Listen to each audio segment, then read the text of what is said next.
સરસ મજાની હોટલ હતી। ઈ હોટલની અંદર ભીડ એટલી બધી કે એની કોઈ લિમિટ જ નહીં, એમ એટલી ભીડ।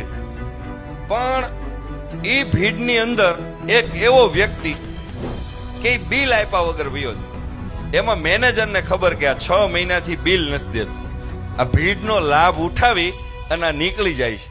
એને શેઠને વાત કરી કે શેઠ, તમને એક વાત કહું, તમને ખબર છે કે આ 6 મહિનાથી એક જણો આપણને બિલ દીધા વગર વયો જાય, છાનો મુનો વયો જાય, તમને ખબર? એમાં બરાબર બધા જમવા રેસ્ટોરન્ટમાં આવ્યા। એમાં એ ધીમેકથી ભાઈ જમી અને ઊભો થઈને ધીમેકથી નીકળતો હતો। ત્યાં શેઠે કીધું ઓલા મેનેજરને, અહીંયા ઓલા ભાઈની જ વાત કરશ ને?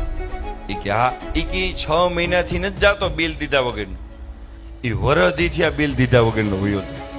એ કે તો તમને ખબર છે તો તમે એને કઈ કેમ કહેતા નથી? એ કે ઈ જ્યારે જમવા આવતો હોય છે ત્યારે ઈ ઘરેથી પ્રાર્થના કરીને આવતો હોય છે કે હે ભગવાન, આની દુકાનમાં કાયમ ભીડ રાખજો જેથી કરીને હું બિલ દીધા વગરનો નીકળી જાઉં।